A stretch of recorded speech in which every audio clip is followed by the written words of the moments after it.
I think if I hear you call me Becky one more time, six-pack, I'm gonna pop your tops. All six of them.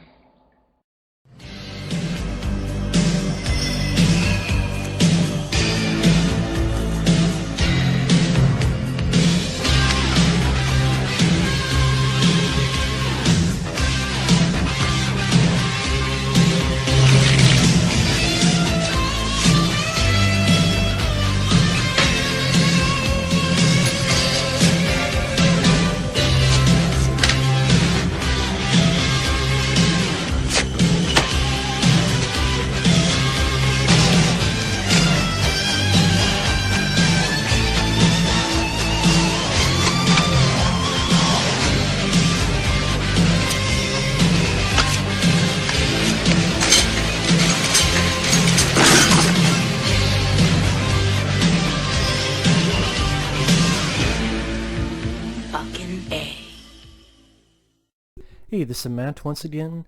Welcome back to another review. This is a Patreon review for Johnny. If anyone's ever interested in sending requests for pretty much any type of video, it could be either directly to my PayPal or via my Patreon, which there's certain tiers for certain things. But the review for today is The Emperor's New Groove from the year 2000, and this was a fun movie. At the end of the day, it was a fun film. It was a brisk pace. The humor was fun. The voice cast did a good job. You had people like David Spade, John Goodman, Patrick Warburton, and even Eartha Kitt, who's our main villain. And the movie's about this guy who is the emperor of the Inca Empire, and he's a selfish. He only cares about himself, only about his own needs, nobody else. And Eartha Kitt wants to get rid of him, because that way if she gets rid of him, then she becomes the ruler of the throne, just to help a Patrick Warburton, who means well, but he's an idiot of a henchman, and he screws up, and instead of killing David Spade's character, turns him to a llama. One thing leads to another, and he meets up with John Goodman, who previously talked to David Spade because, hey, you want to get rid of my home and village because you want a pool, a water slide there. There's plenty of other places you could go to, but at this point, David Spade's character doesn't care at all. He's overly pampered, he's young, he's selfish, just does not care. And pretty much a good chunk of the film is David Spade's character as his llama and John Goodman working together to get from point A to point B. And you see where this is going. David Spade ultimately is going to realize the error of his ways. And then him and John Goodman are going to become friends. And then, so, yeah, you could say it's predictable. But in a way, it's comfort food. The animation was fine. Like I said, the running time was fairly short. Never got bored. The humor, I like David Spade. I know some people don't like David Spade, but I've always liked him. Whether the stuff he did with Chris Farley, like Black Sheep, Tommy Boy, both films I've reviewed on the channel, and even some of his solo work. I enjoyed Dickie Roberts' former child star. I enjoyed... there was one I didn't mind called Lost and Found. I thought that was okay for what it is. I didn't mind him in The Do-Over with Adam Sandler, which is another film I've reviewed on the channel. Joe Dirt, I wasn't big on Joe Dirt compared to how other people felt. But I've always liked David Spade, and I thought he did a nice job here. Funny enough, Sting has some songs with this, and apparently this had some production issues, meaning it was going to be pretty much a different plot. It was going to be more like The Prince and the Pauper, because originally it was a film called Kingdom of the Sun, and a guy named Roger Allers was going to do it.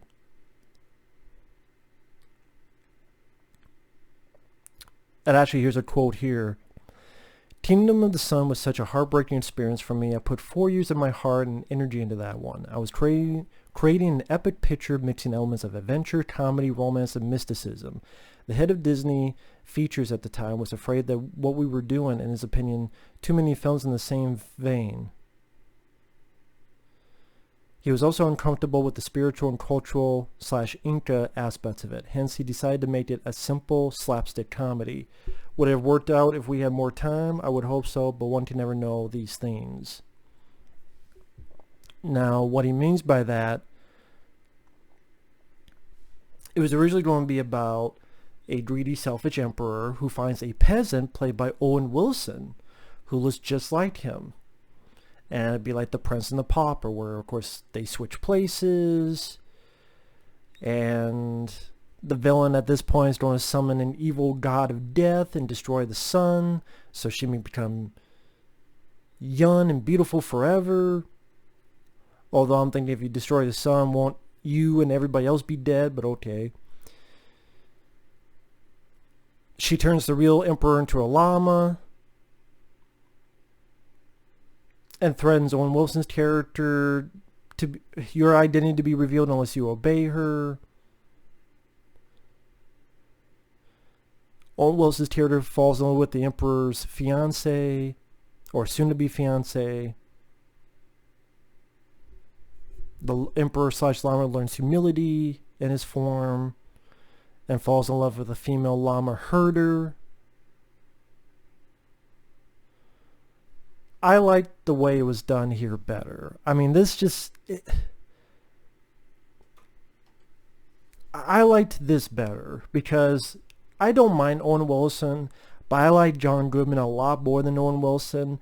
I thought this one, I think it's actually a better benefit that it was simpler and that it was more just straightforward fun. And I just see what this does sound like something I had seen before in quite a few other Disney or even not Disney related material. So I can understand why that type of project wasn't done for a while. And this is a time when Pocahontas apparently underperformed and Hunchback of Notre Dame, which I liked. I reviewed both of them on the channel. Hunchback of Notre Dame I was surprised by.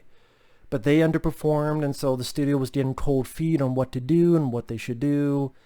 And I think this film didn't do that well either. It underperformed. And there's a lot of production overhaul and changes. I mean, it cost quite a bit of money, but it did not become that big of a hit. Same with another movie that DreamWorks came out around the same time, The Road to El Dorado, which I reviewed that on the channel, and I actually liked it. I mean, when it debuted, this film debuted at number 4. So yeah, this film did not do that well at all. And apparently there's a making of that, which apparently you can't find this, but a documentary that chronicled the tumultuous collaboration of Sting and David Hartley with the Disney Studios to compose 6 songs for the original version of the film, Kingdom of the Sun.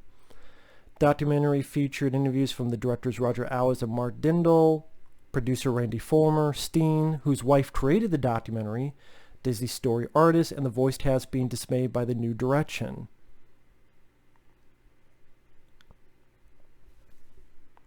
I guess at one point a work print of the documentary was leaked online and on YouTube, but good luck trying to find that now. Maybe you can find a snippet here or there, but good luck trying to find the full doc. Which is too bad. I would like to give that a look. I mean, I guess probably that's why you don't hear people like David Spade talking about the film much, but yeah, I think the film, I have a weird connection to the film because when I worked at a video store, we had she wasn't the manager, but there's the manager and there's someone below that. And I forget what title that would be. Supervisor, or however you want to put it. And she was very nice. A lot of times you have supervisor, or no, she was the total opposite. She was a sweetheart. She was nice. To be perfectly honest, she was beautiful. No, I did not try to do anything. A, because I would not have a chance. And B, more importantly, she was with someone. But beautiful, nice, kind, always cool. And this was like one of her favorite films. And she would always, because you can only have G or PG rated films, mainly G rated films playing. So a film like this would fit the bill. And this is one of those she would always play over and over again. So while you're working, you would catch it on the TVs. And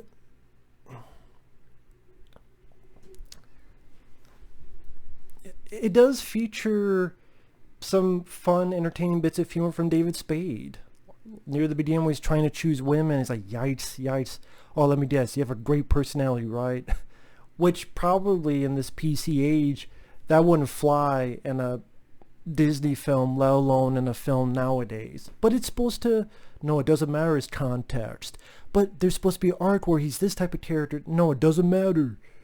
It don't mean shit. But this definitely has, it's going to sound, this sounds like something that would be in a trailer. Hip humor.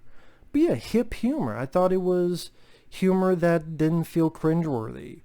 He's looking at Eartha Kitt and he goes, those wrinkles. Man, what is holding this woman together? So I guess that depends if you like David Spade or not, but again, I quite like him. John Goodman, love him as an actor from Arachnophobia. That's my favorite thing he's done. He plays such a good-hearted character in this movie, and you buy it with John Goodman's performance. Patrick Warburton definitely knows how to play dumb, and the character he plays, Kronk, is definitely that. Again, he means well, but he's being manipulated by Eartha Kitt's character, and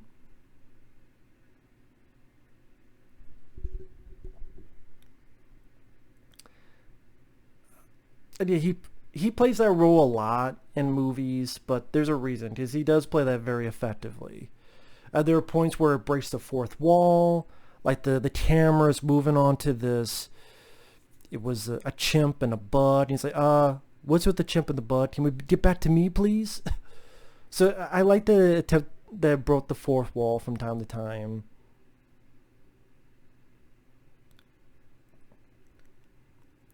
The action scenes worked well. I mean, I wouldn't say the animation was amazing, but sequences where he's chased by, they say I thought they were Black Panthers, but in the movie they say jaguars. I mean, they're black, but I don't know why. I don't know shit about it. I thought they were Black Panthers, but in the movie they keep saying jaguars. But there's that, or they're both tied to a tree and they both fall down, and let me guess, there's Jagged Rocks at the bottom? Yep. Oh, bring it on.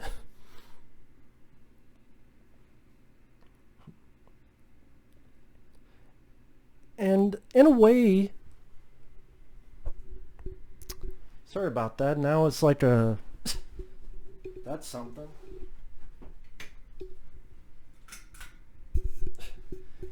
Sorry for those with epilepsy.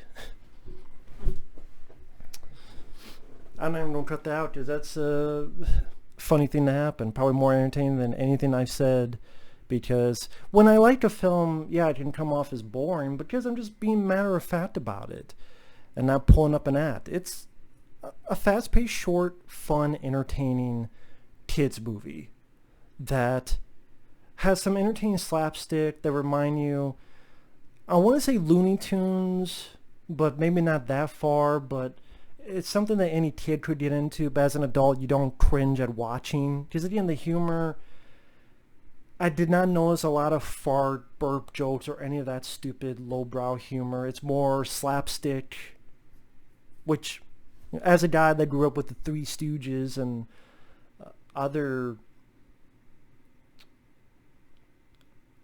Abbott Costello and other examples, it was entertaining. And funny enough, like, he worked with Chris Farley. Now, in a way, David Spade worked with John Goodman.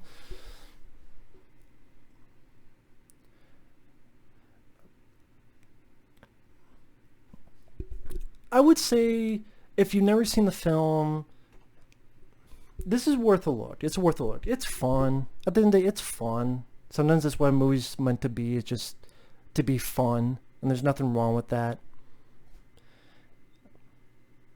Maybe the makers of the film, they were disappointed because they had this whole big, in-depth, trying to be the Lion King or trying to be whatever plot that they wanted to be. It has no connection to the Lion King, but I'm just talking about the acclaim the Lion King got, or these other movies like Beauty and the Beast, the acclaim they got. You know, I'm sure these filmmakers wanted that to be the case, but then the fact that it just was a fun entertainment that did not do well, because even the advertising, it looked fun, but it didn't look like a movie that would be grandiose like Beauty and the Beast, like Lion King. I mean, it's a guy turned to a llama. That's a hard thing to sell for people other than a film that goes direct to video. So I think even with The Prince and the Pauper, I mean, I've seen that so many fucking times. Maybe that's the thing. I've seen fucking Garfield, A Tale of Two Tears, which I reviewed, and that was a piece of shit. And that review was like a month ago I reviewed that. That did The Prince and the Pauper. Other movie, I mean, there was a Rick Moranis film, Splitting Hairs, that did that. That's an idea I get fucking tired of. Here, I was fine with the more just straightforward sort of, not really road trip, but if you want to call it dumbed down, sometimes a simple formula is the right formula. At least in my opinion. And it worked, and it was fun, and it was entertaining, and I don't really have much problems with it. I really don't. So, Emperor's New Groove, yeah, entertaining. Like to see that documentary that Steen's wife did. Steen's songs, I like Steen as a musical artist, but I can't tell you a damn thing about the songs. So maybe that's one thing I can knock against it.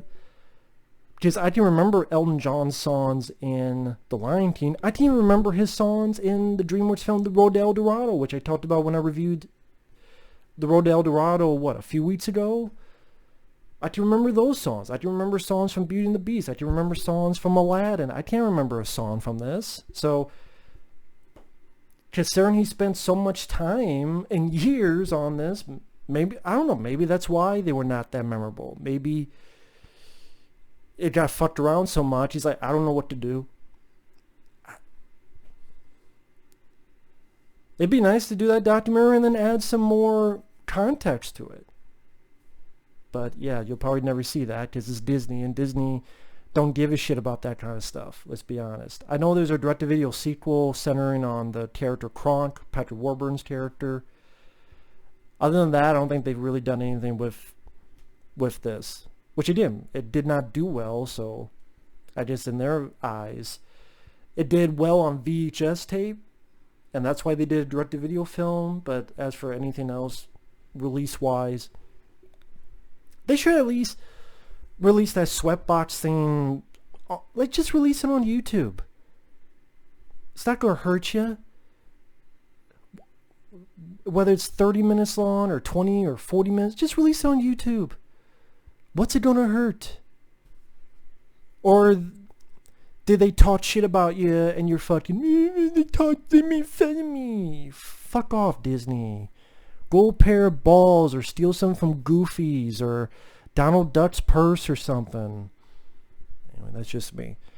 Anyway, thanks for watching. Take care. We'll see you guys later. Bye-bye.